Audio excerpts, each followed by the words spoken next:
that goes in here? If they ever find out, gonna be nobody left alive in here to tell. You got any plans?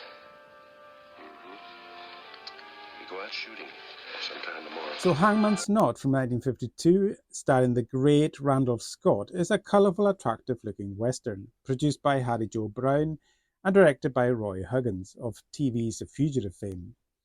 It's a western of two contrasting halves, an initial action-packed opening 20 minutes in which we are introduced to Scott's troop of Confederate raiders. During this energetic opening, there are some great horse riding scenes and superb wagon stunt work, really impressive action. Then follows a more sedate part 2, where a protracted siege ensues, with Scott's Confederate Major Matt Stewart and his Rebs pinned down and trapped in a station house outpost. Scott and his undercover men were on a raiding party which killed a Union patrol and stole their cargo of gold bars. Unbeknown to Scott and his men, the war had already ended a month before, and they are now considered outlaws by the Union. Chased by a renegade posse with lynching on their minds, they commandeer a stage before being cornered and trapped along with its passengers. During this fraught hostage standoff, it becomes clear that the posse are after the gold for themselves rather than seeking justice.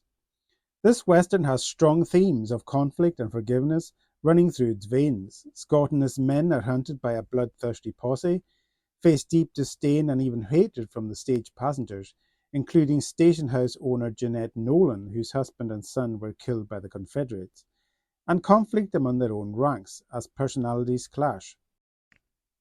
Even the chasing posse eventually turn on themselves in suspicion and mistrust as their plans begin to falter. Co-starring Donna Reed as a former Union nurse, Lee Marvin and Claude Jarman Jr. as a young greenhorn soldier, the film boasts a strong cast of characters, which keeps the film from stagnating in between the bursts of gunplay. Donna Reed raises the pulses of Scott and Marvin, who is a trigger-happy soldier under Scott's command. With Scott trying to keep a lustful Marvin on a short leash, trouble is on the cards, and you know things are going to boil over sooner rather than later. In fact, the highlight of this film is the fight between Scott and Marvin. It's a doozy, incorporating tables, chairs, and even the log fire at one point. After the dust has finally settled, we are left with a storm-swept, pitch-black final shootout, in which you can't tell who's who or what's on earth's going on. It's really that pitch dark. So Hangman's Knot is a decent watch, kept interesting by a game cast, even though the film gets bogged down in a muddled standoff. Bolstered by a flat script, Scott is always good and value for money, but he's given little to work with here, and Marvin is somewhat restrained by his standards. The film just lacks momentum, is constricted by the confines of its setting, and kind of just runs out of steam to an anticlimactic ending.